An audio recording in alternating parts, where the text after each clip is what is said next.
Welcome to Authentic Living with Roxanne, a place where we have conscious conversations about things that really matter in our lives.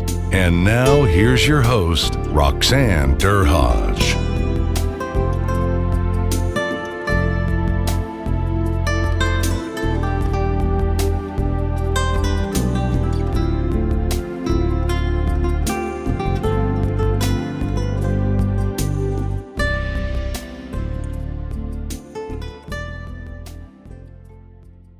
Hi everyone, it's Roxanne Derhodge. Thanks for tuning in again today.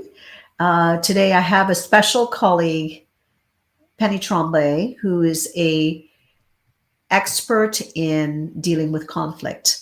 And what she's going to do today is to talk about her concept called playing nice in the sandbox, where she basically deals with leaders in their teams across North America on how to deal with conflict. Hey, Penny, how are you? Hey, Roxanne, I'm great. How are you? Good, good. Don't you love going live with all the back and forth? Penny just got kicked off again.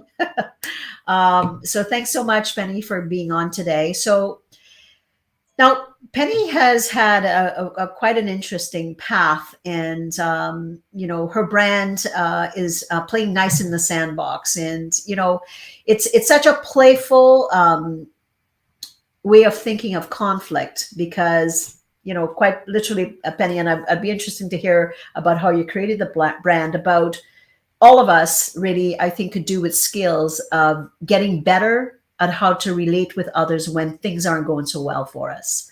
But, just tell us kind of a bit about you and a bit about this path that you've been on working with conflict in the workplace. Sure. Well, my brand came from an elevator pitch. So I was teaching people how to do elevator pitches because sometimes people pull on my business expertise. And so I was trying out different ones. So when I said, I'm in the business of leadership training and conflict resolution, people would go like, yeah, boring. And then one day I came out with, hey, I teach people how to play nice in the sandbox. And people would lean in and laugh and giggle. And so I got such great feedback on that elevator pitch that it became the way that I introduced myself. And everybody got it immediately. And so I built a whole brand around it. So yeah, some people refer to me as the sandbox lady. And so, one of the things that you asked me to talk about was a conflict resolution. And I guess, the playful approach to conflict resolution is really catchy for people because nobody ever wants to get invited to a conflict resolution meeting or a conflict resolution training. In fact, I even tried to have conferences with conflict resolution as the title, and nobody wanted to come. Mm-hmm. The whole word itself sounds like combat, like, it's a fight. But the reality is that conflict is inevitable. There's always going to be conflict that surfaces, and most people aren't taught how to deal with it. Mm-hmm. So we get entangled with conflict at work. We get entangled with conflict at home in our personal lives. And one thing that really resonated with me was watching an interview of a couple married 75 years. And they asked the woman, how did you, what's your secret to be married for 75 years? And she said, back in our time when something was broken, you didn't throw it in the garbage. You fixed it. Mm-hmm. And it was like, that has never left me. We live in such a disposable society today. If we pull some nails out of boards, we throw them in the garbage. Back in the old days, they used to straighten those nails out because you might need them one day. And it's the same thing with thorns in our side when it comes to people. We so easily can just hit delete, block, break up with somebody by text message, hide behind our email and be firing insults off to some of our colleagues at work. And the more technologically, the more technologically connected we are with our technology, the more disconnected we're becoming as a human. So those are some of the things that come to mind, when I think about helping people understand the value of talking about things face to face or Zoom to Zoom or at least phone calls, just get conversation going when there's conflict. So you said something quite interesting. I'm going to talk about, when we have differences with someone and we haven't resolved it, we kind of have this thing in our head, right? Oh, Penny, speaks too loud, or Penny cuts me off, or, oh yeah, well, Penny always has to have the last say. So we have these messages that we give ourselves, right? We call those like, labeling, distortions, whatever. Let's talk a little bit about, when you go in to work with, say, a team, because I know Penny was just with me not too long ago and she was working with a team. How do you start? Like, where do you start with it? What's your process? Because I know you have a process and I can show you. I actually have this. I thought Penny would find that very interesting. This is Penny's lovely brochure that talks about her process. And you can see it's quite playful. I love the sandbox with the scoop in it. Yeah. I'm just curious how you kind of approach a concept, because I'm thinking, if I have my thing in my head around someone, I'm going to have a preconceived notion about how Penny's going to be or how Jim's going to be or whatever. What's your process when you're kind of called in to work with a company or a team that's not getting along?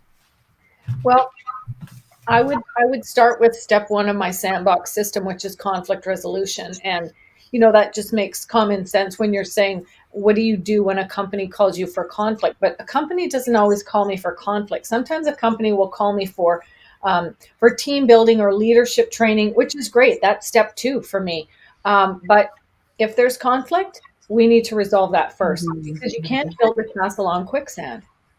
And where there is resentment, there can be no relationship. So what I do when somebody calls me in to work with a team on conflict is I meet everybody involved one-on-one first. Okay. So let's say the team is 8 people, or 48 people, whatever. Maybe it's only 2 people they want me to work with. I meet them one-on-one first, and I have a confidential conversation with them because I want to understand the problem from their perspective. It also helps me gather themes, but what I encourage people to do in that one-on-one conversation, after I think I understand the situation, is I always encourage conflict resolution from the inside out. And what I mean by that is that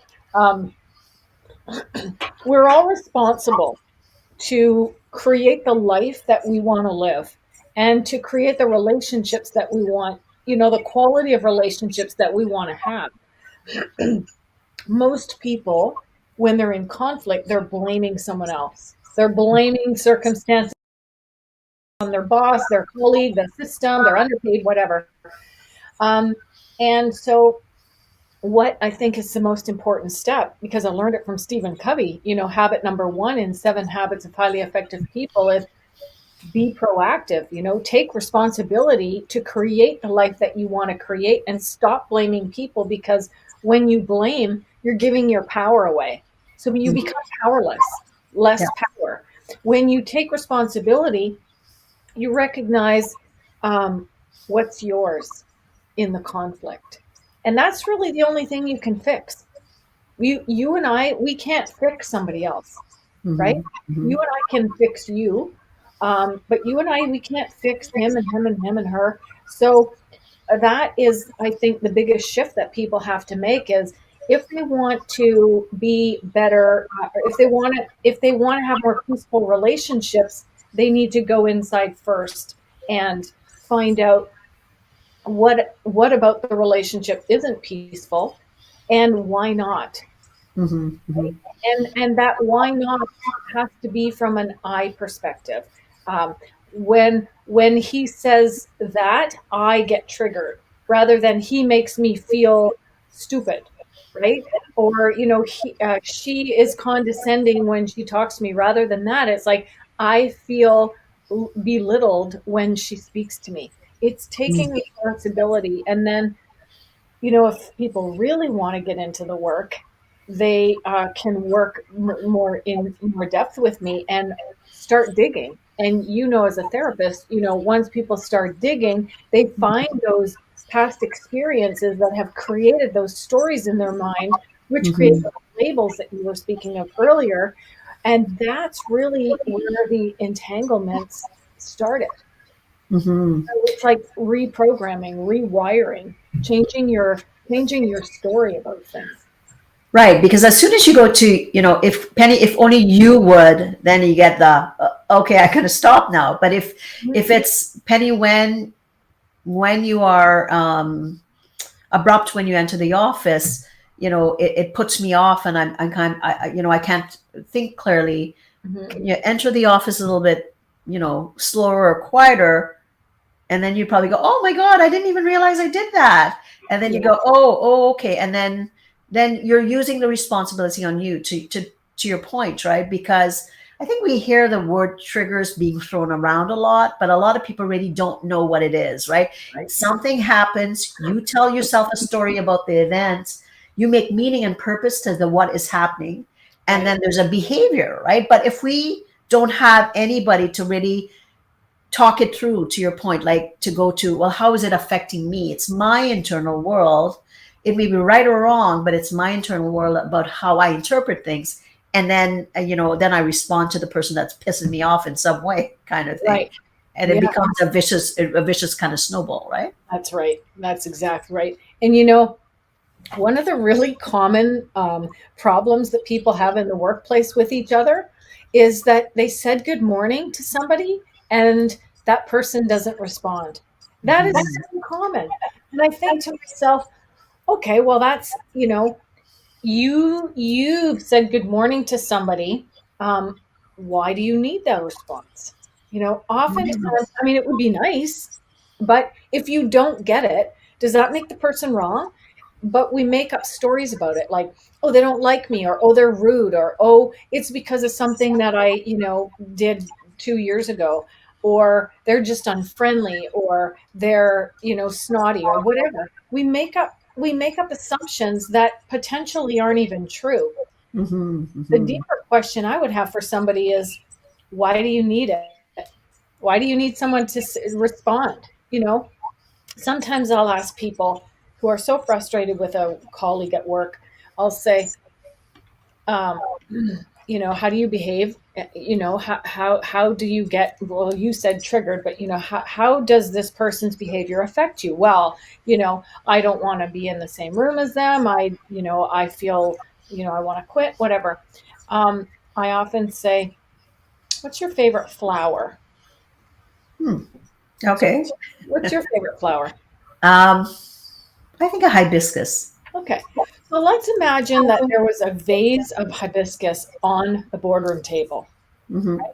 Hmm. Those flowers are going to be their beautiful selves, their color, their smell, their radiance, no matter who sits at the table. Hmm. So if we could just try to be more like our authentic selves, Hmm. despite what other people are doing and saying, we would be able to let a lot of minor things roll off our back, right? Hmm. Yeah, just to look at it for what it is, and all of us are so unique. And you know, with conflict, it's you're right. And we get more stronger in our position because we think we're right. And it's kind of that tug of war, right? Everybody's kind of pulling at each other, and nobody kind of steps into it. Most people go against it, and then that rope gets tighter and tighter. Right. So I want to talk a lot, about differences and diversity, because you know what, Penny, I know, being out there in the kind of work that you do, differences is one thing, but Mhm. diversity is a whole other, I would say, kettle of fish, probably a bigger kettle of fish based on what we're already dealing with differences. Yeah. So tell me kind of, how do you find that when you're working with people, is it around diversity that's the issue, or different ways of thinking, or culture, or what? How do you kind of, well, how do you deal with diversity if there's conflicts on teams? In the workplace, there's a tremendous amount of diversity because we have different cultures, we have different gender.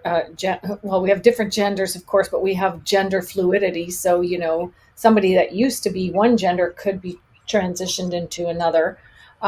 We have diversity in people's values. We have diversity in generations. You know, we've got the baby boomers and the millennials, and so there's diversity in spiritual, you know, values.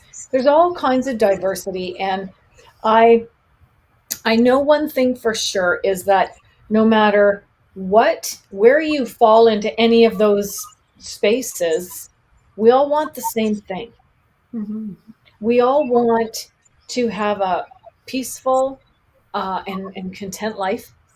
We all want to make the most amount of money in the least amount of time. And we want to be feeling like we're included and in on things. So I think it's wonderful that there's so much diversity in the world, in the workplace, because we get to learn from each other. But I think the problem that we have is that we don't accept other people's differences.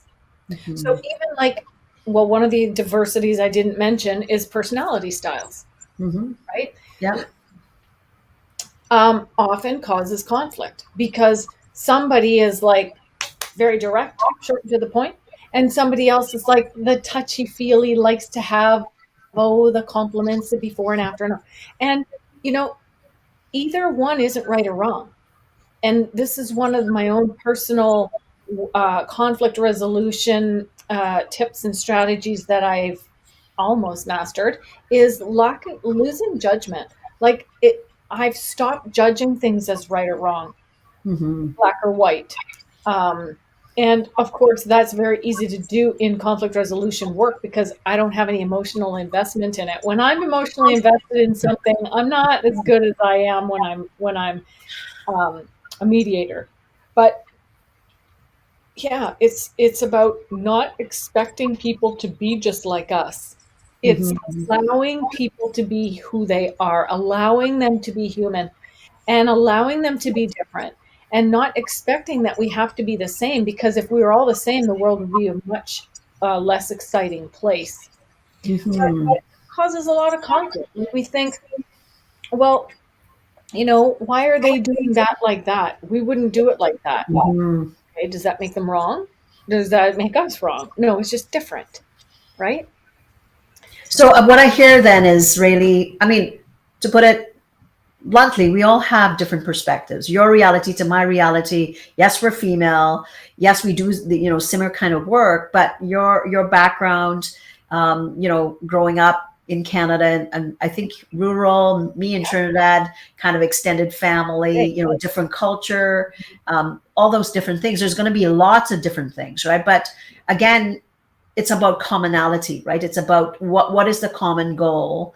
And oftentimes when teams get together, they have potentially a common outcome, but the way to get to it is often where the conflict might develop, or maybe different personalities, like the introvert versus the extrovert, or the microscopic person versus the big picture person, or those, maybe one cultural person doesn't speak as much, the other person you can't keep quiet. So there's lots of moving parts in the team. I'll say it's like a family in a way, because it's a system, and a family is a system, like a company is a system, like a team is a system. And we have to figure out, what are the rules, what are the roles, who negates who helps out, how we're going to clean up, like quite literally, how we're going to clean up the sandbox before we get playing in it. Right. And I think you're right when you say you can't build, a new foundation, Right. on moving sand. You build have to a create, castle on quicksand. You have to build a castle in quicksand. You have to get firm ground. But that means that you have to level off that playing field in order to start building again. And I oftentimes, I don't know, you tell me, sometimes teams have never spoken at this level.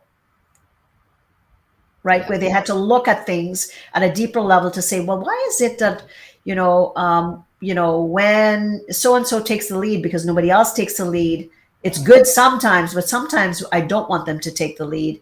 So it's to really kind of hash that out and talk about the intention behind behavior, which most people oftentimes don't sit down and talk about. But when there's conflict, then everybody kind of goes in their corner in their camps, and there's alignments with one person. Not Penny and I are a lot alike, so maybe we might talk about things a little bit more. And I often say it's about leveling it off so that everybody can start having the same conversation at the same time.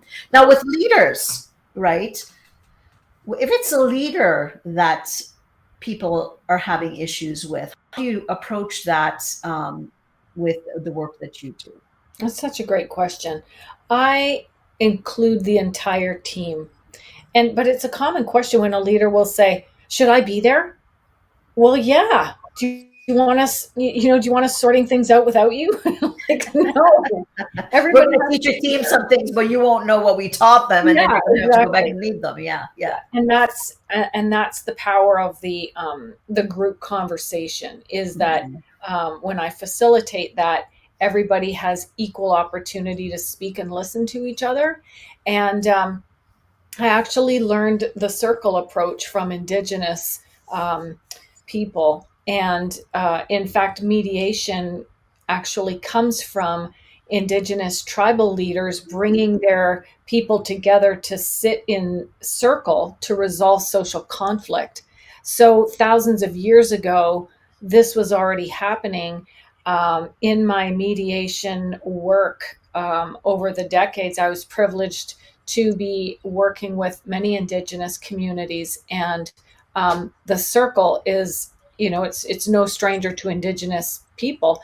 It's very equal. There's no beginning and there's no end, and there's no hierarchy, and everybody has an equal say. But also, oftentimes, an object would get passed around so that people know whose turn it is. I personally don't do that. I put a spiritual object in the center of the circle, just sometimes for something to look at more so. But depending on the group, depending on the area, sometimes it's some cultural symbol, or some medicines like sage or cedar or something. And so the purpose of the circle is really to give everybody an equal opportunity to share. And the leader, I often ask to lead us off, because from there we can move from person to person. But it's interesting what happens when you create that even playing field for people to dig. And I often ask the leader beforehand to, I say, I'm going to ask you to lead us off, but also I want to ask you what you've contributed to the team conflict. And the leader will go like, me? And you want me to go first too, right? And you want me to go first? And the value in that is, well, I have a prop right here, because I was actually doing a mediation all morning, which is why I had to ask you to change the time. But anyways, this is a prop that it was made for me by a former boyfriend, and it's the best thing that came out of our relationship. I'm very honored to have this very custom made ball of knotted rope. I told him I need a bunch of knotted rope. So he made this for me. Anyway, very unique, one of a kind. People are always very intrigued by it. But what this symbolizes is, entanglement of everybody's stuff. So if everybody in the workplace or in the department, has all this stuff entangled, this symbolizes it. And I say to people, if everybody could just reach in and take their piece and say, you know what, this is mine and I own it, and I'm sorry, and I'm going to do better. If everybody could do that, there'd be nothing left, right? And so when I ask the leader to, own their pieces, it's interesting. They don't always, they're not always shocked. But in this recent one that I'm thinking about, the upper managers, like, I was really shocked when she asked me that question.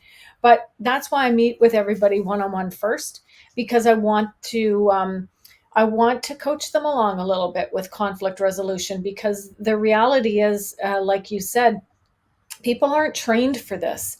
They go through their technical training, they come out whatever, doctor, lawyer, technician of some type, healthcare worker, teacher, anything. I mean, conflict is not,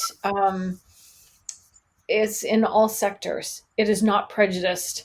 It will affect any team anywhere. And so the reality is that we're not taught how to deal with it. Years ago, people used to get a lot of social and value-based education from church and from strong family units. And those aren't as strong as they used to be. So where are people learning how to resolve conflict? Well, I'm not really sure, because like, From Instagram memes, like, no, you learn how to work through things by going through the discomfort of working through things. I always say there's only one way through conflict, and that's through it. You can't go over it or around it or under it. You have to go through it, and it's uncomfortable, but you come out the other side of that and you're feeling a great amount of peace, and you're feeling more expanded. You're feeling like you understand yourself and the other person or people or corporate objectives or something better. And so I often say there's no such thing as a failed relationship as long as you're learning the lessons. Absolutely. Maybe uncomfortable, but you're always progressing along. And I mean, any Right. relationship that's healthy has conflict, because when I would coach people and they would say, we don't have any conflict. And I say, okay, well, I'm going to give you the first hour on me, because I want you to get it all out. Because if you don't consistently talk about differences, and I think a lot of times people think they equate conflict with something extreme. They don't recognize that every time, if you discuss little things, it doesn't have to become a cumulative, big cloud, because now you've realized, hey, this is bothering me. Can we, next time we have our little chit chats, that can we chat about this? Then it doesn't create that big snowball. But like you said, where would people, they would have either learned it potentially, growing up, or in relationships, we learn how to be in relationships and to deal with differences. But where else, do people go up and buy books? Do they, maybe they listen to podcasts like these now, but again, until it shows up somewhere, and there's obviously it's adverse, then you call in somebody like yourself that's the expert to really help them through. So you kind of like you said, you interview everybody, you have a sense, you coach them, then you do the circle, and then what's the next process after that?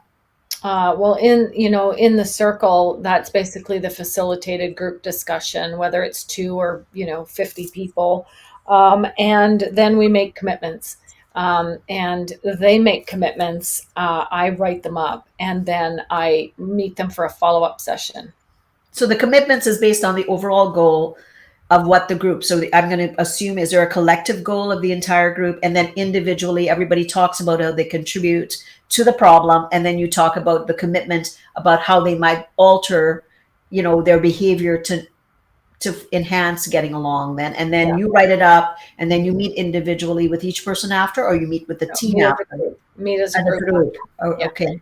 What if there's somebody that's kind of saying they're going to go along? You maybe get 1 or 2 of those, maybe periodically, and they say all the right things and they give you the commitments. Yeah, Penny, but they don't go along. How do you deal with those people? Well, that comes up in the follow-up session, right? Okay. How's it going? Everybody's responsible. Everybody is accountable. And, as a mediator, the first thing that I need to ensure as a mediator is that everybody involved is committed to something new.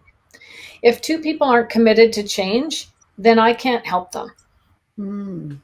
So I will stop the process and, gladly hand them their money back and say, oh, okay, then keep your problem and good luck with that. I mean, that's never happened, but it has happened that I've had to put that on the table. Like if people aren't really committed or working towards something, I say like, you know what?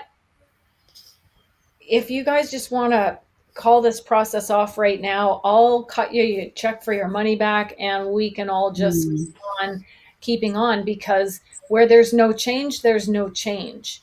I can't do your push-ups for you. But I'm really in the mediation process, the actual facilitated conversation. I'm just a facilitator of the conversation.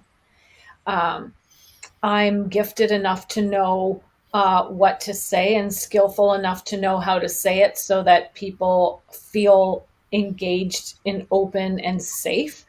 And I can't say that I've never made any mistakes. But what I would recommend to the average viewer who's watching this is that in workplace conflict, the onus is on the employees to get along. So if Penny and Roxanne have a problem with each other, it's up to Penny and Roxanne to work it out. If Penny and Roxanne attempt and can't, then they can go to their supervisor. Problem is, a lot of managers and supervisors don't know how to manage conflict.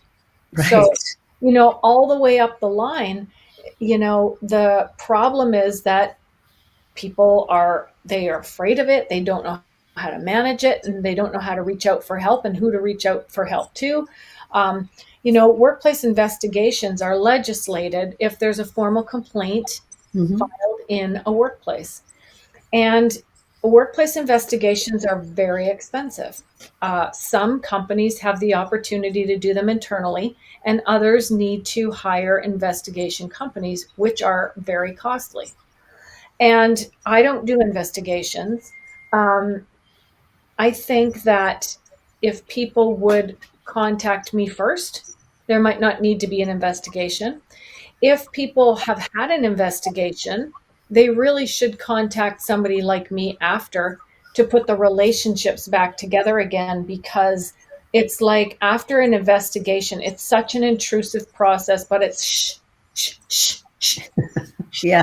Hush, don't talk about it. And so people are like, well, walking on eggshells. It's like Humpty Dumpty's fallen off the wall and nobody's bothered to put them back together again. And the rest of the days are spent walking on eggshells.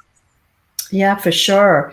And it's so important, right? Like, you're right. It's kind of like, now you've had this issue and who said what to who and who was, all that stuff. And then you have all these fragmented people now walking around with their version of the story and who, how it got resolved. So very, very important that people really realize they need, regardless of the stage of the process, they need to, whether the team stays after the fact or some people leave or what, even if people leave, you still have to reintegrate everybody and get back to a functional team again. Yeah. Yes. Even when the investigation is finished, it's extremely confidential. So people think that HR should hold a, town hall and say, hey, everybody, this is what happened. But no, nobody's going to find out what happened, except if there are disciplinary actions or recommendations, the appropriate people will be notified, period, end of story. So I don't think I know enough about the process to be criticizing it, except from my perspective that they're extremely expensive.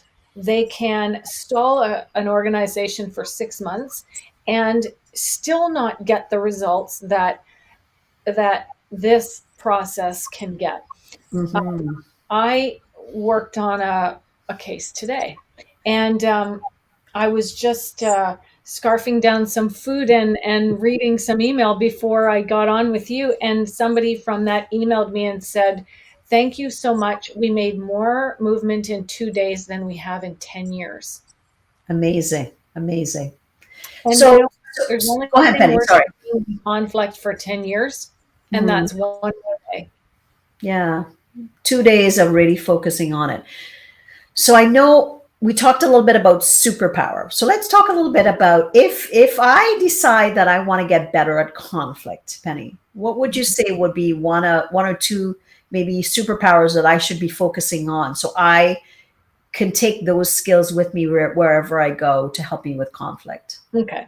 So I think that, one of the most important things to know is, in my definition of conflict, is that conflict is the absence of peace. So you mentioned it earlier when you said some couples don't think that they have conflict, but they do. They just work through it regularly, so nothing ever mounts up to being something significant. I think that when we talk about conflict in general, there's many types. Like, there's inner conflict, right? Mhm. And then there's external conflict. So the more that we can work on ourselves, the less we have to get entangled with other people. Okay. Mhm. Let's say we're talking about we're in conflict at work with somebody else. What's the superpower? Is, in my opinion, is confrontation. And the word sounds intimidating. Have a conversation, confront it, challenge it. Don't sweep it under the carpet. It's only going to fester there. So Mhm. the most important thing, in my opinion, is that you are moving through it. You know it's there. It's a knot in your gut, or some people feel it as like they want to throw up, or it's a weight on their shoulders, or it's pain in their chest, or whatever. Know your feedback from when you are in conflict, and commit to doing something about it quickly.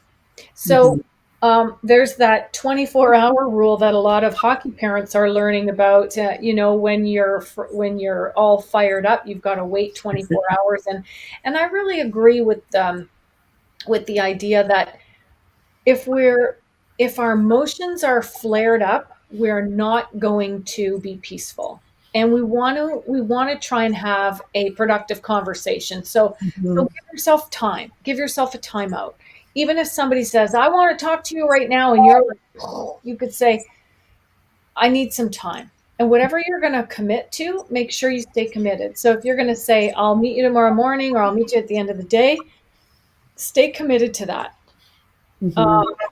I would highly recommend, if possible, if your emotions will allow you to uh, deal with it before the end of the day, because then you can have a peaceful night's sleep. And we know how valuable that is. Um, so confront it. Ways that you can confront it is, you can you can be aware of what, in your perspective, has happened or is happening, and how it's affecting you, and take personal responsibility for it. So when you're talking about it, you're not like, you this and you that. It's more like, I feel sad when, or it hurts me because, or I feel insecure in my job, or whatever. It's I. But even before that, you have to get people to the conversation. You have to get them to the table. And one of the things that I have, if you'd like, I'll give it to all of your listeners. Just a one pager of conversation starters, but they all carry through one theme. They're invitations. Mhm. The easiest one is, "Can we talk?" Mhm. That's an Yeah. invitation, right? Yeah, Or it's not invasive. It's kind of like, it's not an hey, can we talk? Because you're feeling it in your tummy, to your right, point, and right. you're saying, hey, can we have a bit of a chat? Says Yes, to the person that they probably know something's going on, but you're doing it in a nice way. right. Sounds better than come into my office, Oh yeah.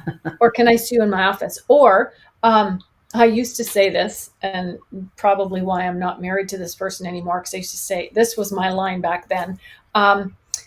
"We need to talk." I Yeah. thought that was a good line. I mean, it's short. I thought it was an invitation, but it wasn't inviting enough. Yeah. And Yeah. so, do you see the difference? Can we Mhm. talk? Yeah. We Yeah. need to talk.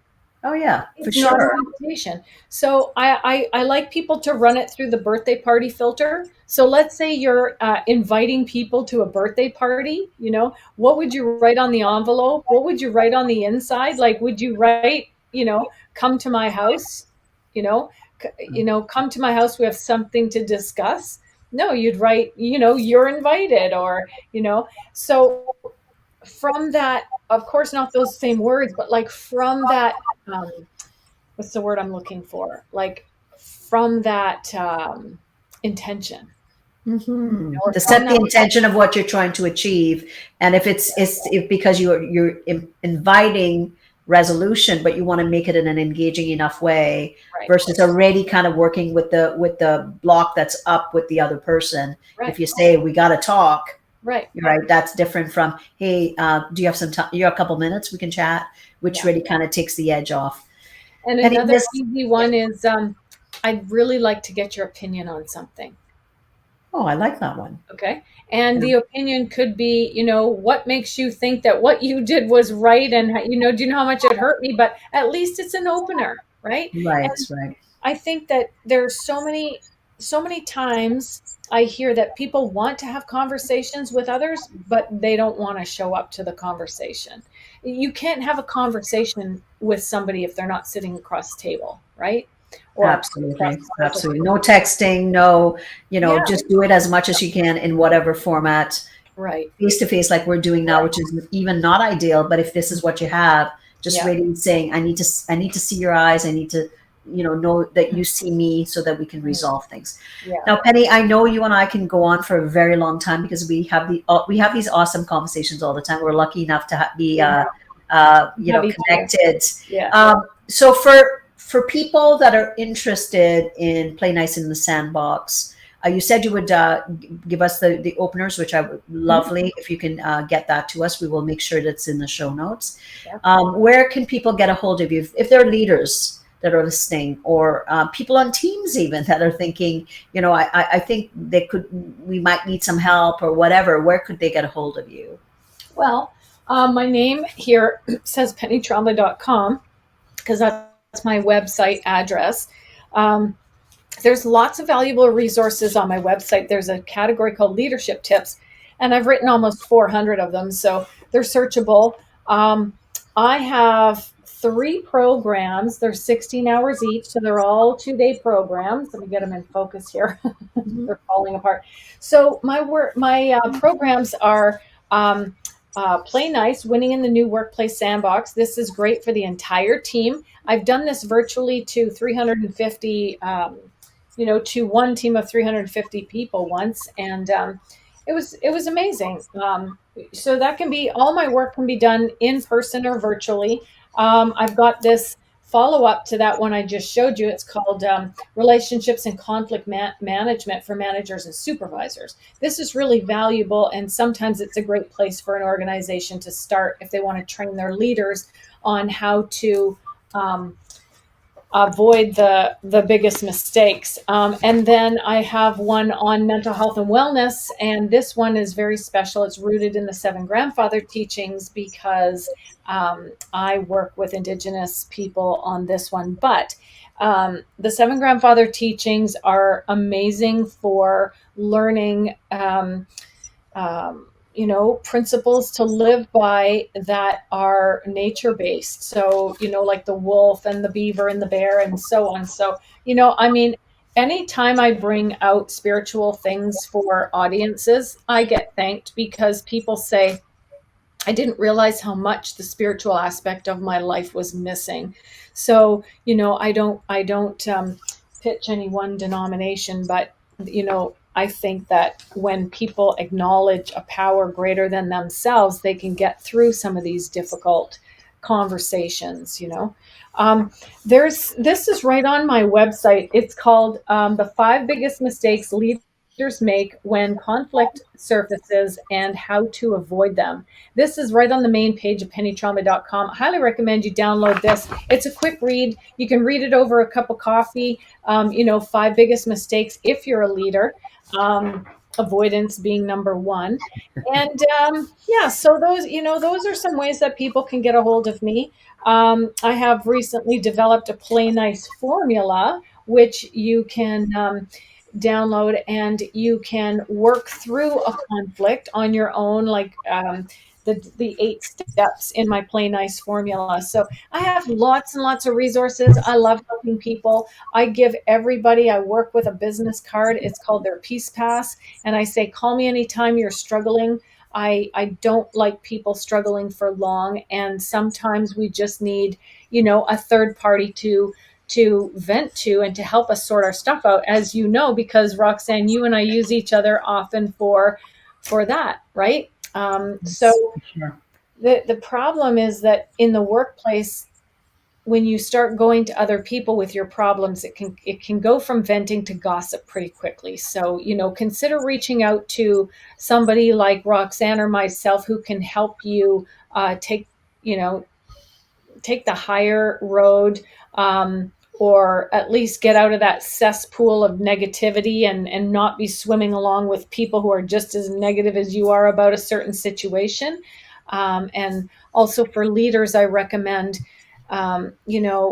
getting involved in a group of other leaders regarding how to manage conflict. And I do have a master class for people. So I have lots and lots of resources. Thank you so much for asking about all of the things that I've been working on. Well, for anyone listening, reach out and have that conversation with Penny.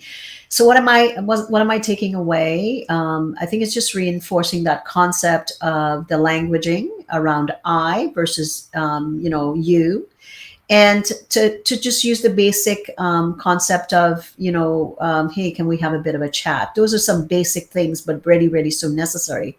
So for everybody, I'm releasing my new book on May 12th. It's ROR, Return on Relationships. And I'll be doing a live podcast with 4 CEOs on that particular day. And I would love for everybody to attend. But in the interim, if you just want to assess your relationships and how authentic you are in those relationships, go to roxannederhodge.com/quiz. There'll be a quiz that you can walk through, and we'll send you the results so you can kind of know where you kind of sit and areas that you're doing well in. Fantastic. But if there's some areas that you can do and need some help with, I'm available to do that. So again, Penny, thanks so much for coming in today. Penny had a busy day and was still able to fit us in. And again, for everyone, thank you for being here, and we'll chat with you again next week. Take care. Thanks for tuning in to Authentic Living with Roxanne, creating the space for positive, healthy change. Roxanne is a keynote speaker, psychotherapist, and coach. To work with Roxanne, visit roxannederhodge.com/blueprint. We'll see you next time on Authentic Living with Roxanne.